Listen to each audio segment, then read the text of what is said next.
یہ قرآن ایک بابرکت کتاب ہے جسے ہم نے آپ صلی اللہ علیہ وسلم پر نازل کیا تاکہ لوگ اس پہ غور اور فکر کریں اور تاکہ اہل فہم اس سے نصیحت حاصل کریں۔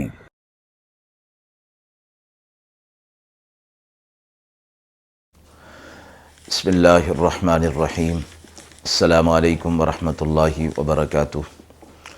ناظرین کرام، درس قرآن مجید کے آج کے اس پروگرام میں ہم سورۃ الحج کی آیت نمبر 34 تا آیت نمبر 37 کا ترجمہ اور تفسیر پیش کر رہے ہیں، اور آخر میں پوچھے گئے سوال کا جواب ہوگا۔ اعوذ باللہ من الشیطان الرجیم، بسم اللہ الرحمن الرحیم۔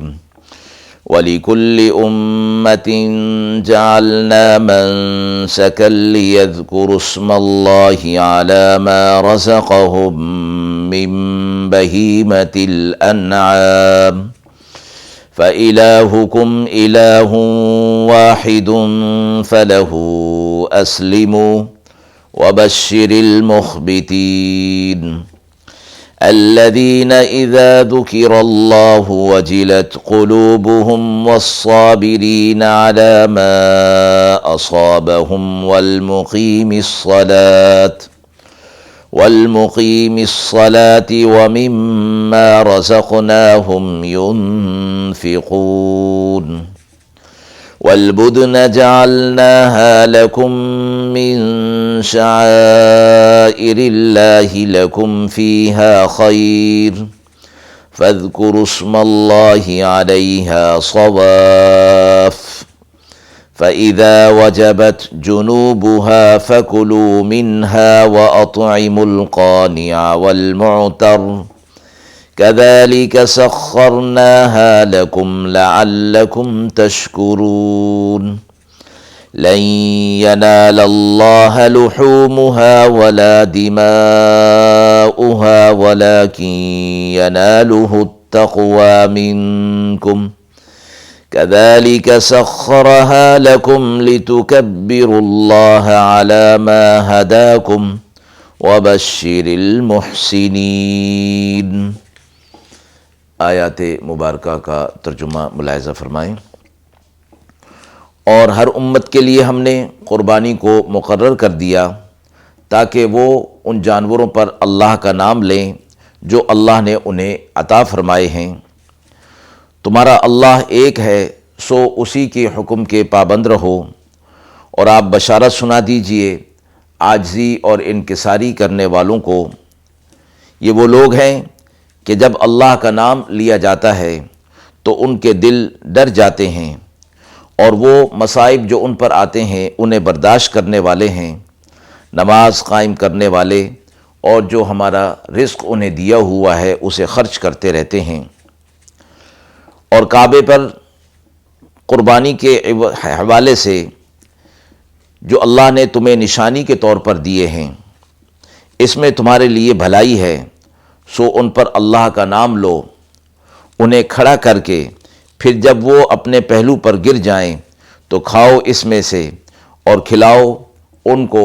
جو صبر کرنے والے بیٹھے ہیں اور بے قرار ہیں۔ اسی طرح تمہارے بس میں ہم نے کر دیا ان جانوروں کو تاکہ تم اس کا شکر ادا کرو۔ اللہ کو نہ ان کا گوشت پہنچتا ہے اور نہ ان کا خون پہنچتا ہے، لیکن اس تک تمہارا تقوی پہنچتا ہے۔ اسی طرح ان کو تمہارے بس میں کر دیا تاکہ تم اللہ کی بڑائی بیان کرو اس بات پر کہ اس نے تمہیں ہدایت دی، اور بشارت سنا دیجئے احسان کرنے والوں کو۔ مذکورہ آیات کے اندر ابتدا میں یہ فرمایا گیا کہ اللہ رب العزت نے جو قربانی کی عبادت اس امت کے اندر فرض فرمائی ہے، یہ سلسلہ کوئی ایسا نیا نہیں بلکہ پچھلی امتوں میں بھی یہ قربانی کا سلسلہ جاری اور ساری تھا، اور وجہ فرمائی گئی کہ اللہ رب العزت نے جو تمہیں جانور حلال عطا فرمائے ہیں تم ان سے فائدہ حاصل کرو، اور ساتھ ہی ان پر اللہ کا نام لو، یعنی ذبح کے وقت، تو وہ تمہارے لیے عبادت کے قائم مقام ہو جائے گا، اور تم ان سے بھلا اور فائدہ اٹھاؤ گے۔ اللہ تمہارا معبود ہے، اسی کی اطاعت کرنی ہے۔ اور فرمایا کہ جو عاجزی انکساری کرنے والے ہیں ان کے لیے خوشخبری ہے کہ اللہ نے ان کے لیے جو وعدے فرمائے ہیں اپنے انعامات کے، وہ ضرور پورے ہوں گے۔ اب فرمایا کہ یہ مخبتین، عاجزی انکساری کرنے والے کون لوگ ہیں؟ اگلی آیت میں ان کی نشانیاں بیان فرمائی گئیں۔ ایک نشانی یہ بیان فرمائی گئی کہ جب ان کے سامنے اللہ کا نام لیا جاتا ہے، اللہ کا ذکر کیا جاتا ہے، تو خشیت الہی ان کے دل کے اندر آ جاتی ہے، اور جو مصائب اور پریشانیاں دین پر عمل کرنے کے حوالے سے اور دین کو پھیلانے کے حوالے سے ان پر آتی ہیں، وہ انہیں اللہ کی رضا کے لیے برداشت کرتے ہیں، نماز کو قائم کرتے ہیں، اور جو رزق ہم نے دیا ہے اس میں سے اللہ کی راہ میں خرچ کرتے رہتے ہیں۔ اگلی آیت میں فرمایا کہ وہ جانور جو بیت اللہ میں قربانی کے غرض سے نامزد کر دیا گیا ہو، وہ شعائر اللہ میں سے ہے، یعنی اللہ کی وہ چیزیں جن کو اللہ نے خاص طور پر اپنے نام کے ساتھ نسبت دے کر ان کو معظم کر دیا، حرمت والا اور احترام والا کر دیا۔ اب یہ کہ وہ قربانی کے لیے نامزد ہو گیا ہے، جیسے پچھلی آیت کے اندر گزر چکی یہ بات کہ اب یہ ان سے فائدہ اٹھانا جائز نہیں ہوگا، چونکہ یہ قربانی کے لیے نامزد ہونے کے بعد شاعر اللہ کے اندر شامل ہو چکے ہیں۔ فرمایا اس میں تمہارے لیے بھلائی ہے، سو اس کے ذبح کے وقت بھی اس پر اللہ کا نام لو۔ اسے کھڑا کر کے مراد اونٹ ہے کہ جب اس کی قربانی کی جاتی ہے تو اسے کھڑا کر دیا جاتا ہے اور پھر اس کو ذبح کیا جاتا ہے۔ فرمایا کہ پھر جب وہ اپنی کروٹ پر، پہلو پر گر جائے تو اس میں سے کھاؤ، اور جو مفلس لوگ ہیں اور جو اس انتظار میں ہیں کہ وہ اس قربانی سے اپنا حصہ لیں گے، خود بھی کھاؤ اور انہیں بھی کھلاؤ۔ یہ خصوصی طور پر اونٹ کی قربانی کے حوالے سے ہے کہ اسے کھڑا کر کے ہی ذبح کیا جائے گا، جس کو نحر کرنا کہا جاتا ہے،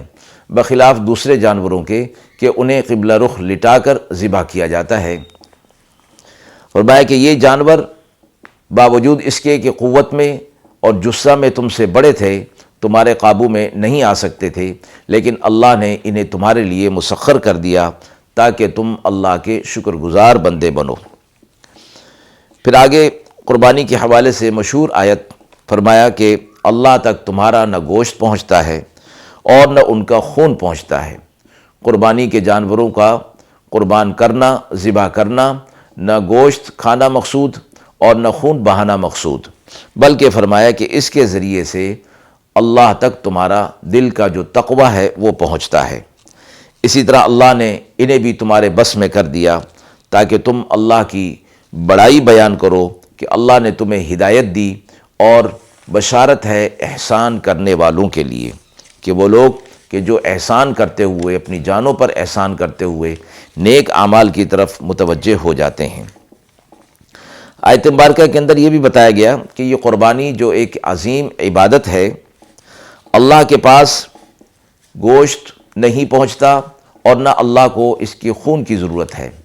اور یہ گوشت کھانا کھلانا، خون بہانا مقصود نہیں ہے، بلکہ اس پر جو اصل اللہ کا نام لینا ہے اور اللہ تبارک و تعالیٰ کی حکم کی پابندی کرنا اور اخلاص کے ساتھ اس کو بجا لانا، یہی چیز عبادت ہوا کرتی ہے۔ اور فرمایا کہ یہ چیز تمام دوسری عبادات کے اندر بھی ہے جن کا اصل مقصد تقوی ہے۔ آیت کے حوالے سے سوال پوچھا گیا ہے کہ عبادت کا اصل مقصد کیا ہے؟ جیسے کہ آیت مبارکہ کے تفسیر کے حوالے سے بتایا گیا